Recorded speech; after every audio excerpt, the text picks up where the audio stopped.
It went. All these drafts, you never know how it's going to go. You kind of got wins. We knew it was an offensive heavy draft. That's what we did know, but we didn't quite know that those defenders would get pushed to that point, especially a guy like Terrion. But we couldn't be more ecstatic or thrilled how it went. So, questions?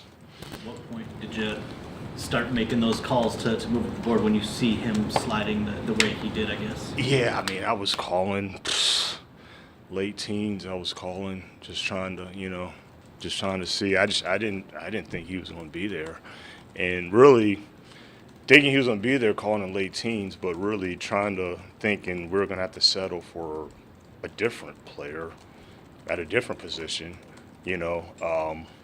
but still trade up.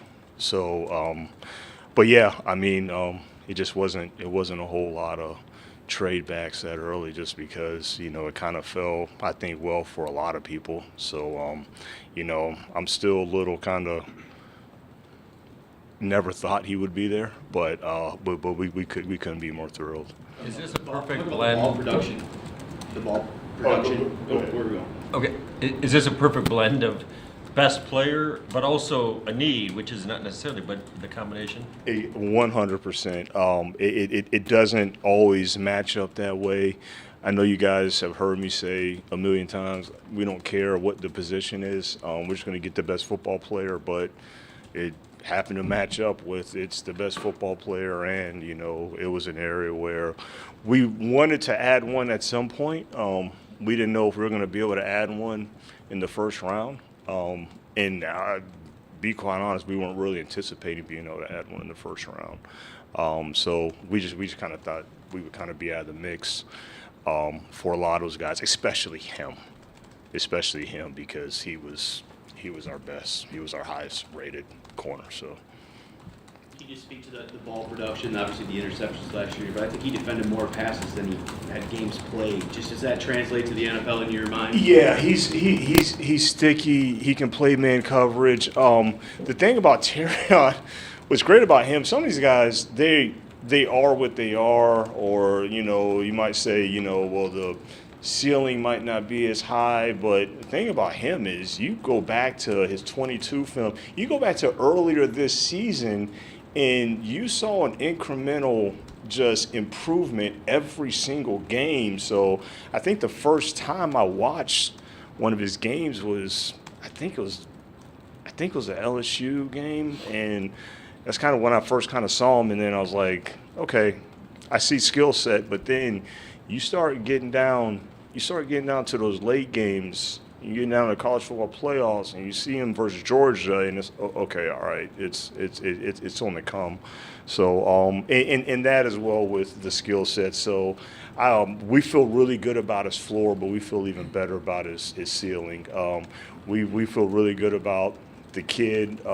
We brought him in, we interviewed him, brought him in. He's got a big personality. He's got a high ceiling. He's a sticky corner. He'll tackle. He's got good size and length.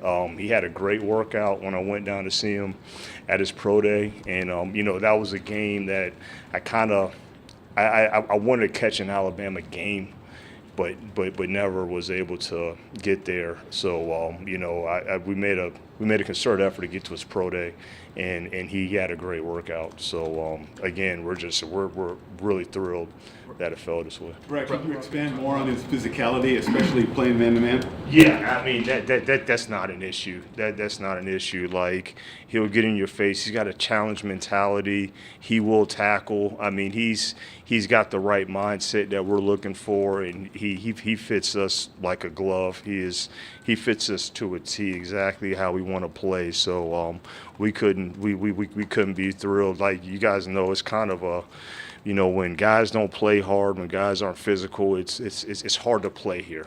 When those guys aren't wired that way, but he's one of those kids that are wired that way. What did you learn Go from ahead, the Eric. Alabama program a little bit? I mean, 3 straight years of guys. First round, that's rare, man. I mean, I guess the trust that you have in that program as well, too. When you get a guy, you bring in Gibbs, you bring in Jamison Williams, guys that have been productive, Brian Branch. Yeah. and to pick those guys. I mean, how much do you trust Yeah, them? I mean, look, I have so much respect, for Nick and everything that he's done with that program. Those are one of those places where when I was a young Southeast scout, you just go to Alabama, you just want to just camp out there for a week, just because not only they had really good players, but you knew the level of player that you were getting. You saw the type of practices that they were having and the information access, but I mean ultimately, the coaching that they were already receiving. Those guys practice hard. They practice intense, and so you just kind of I think I said it last year about not only Alabama, but we got the two kids from Iowa last year.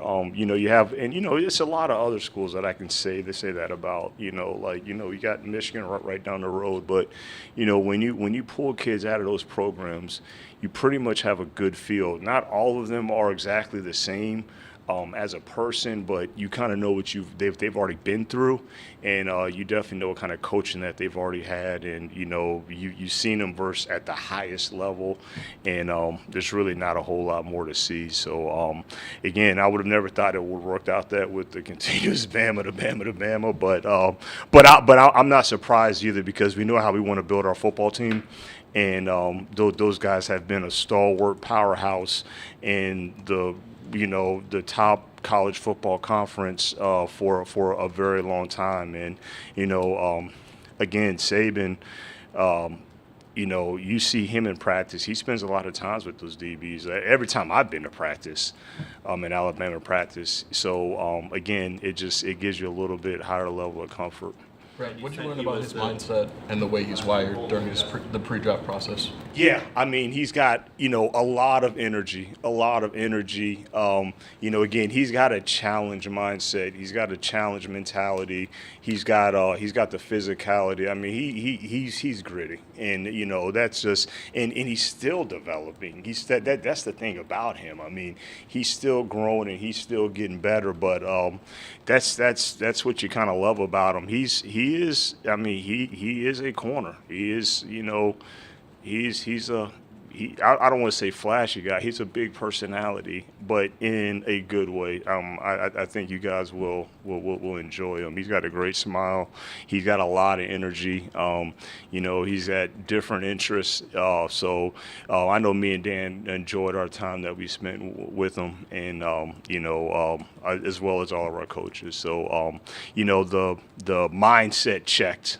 That box was checked, and obviously the player and the skill set check. And as you guys know, it's more than just the skill set for us. That's the easy part. That's the easy part to see if someone is athletic, to see if someone can run fast, can change directions. That's you can do that day one.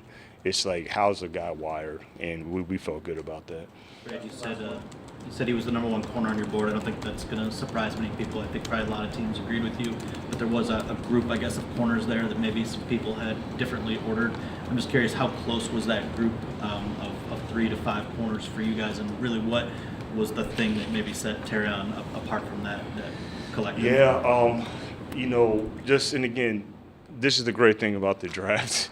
It's 31 other rankings and boards, but we had a pretty, let's call it, significant line underneath him to the next guy, in our opinion. So it wasn't, we didn't have a lot of guys that were up there, even in that first round bucket at that position. So.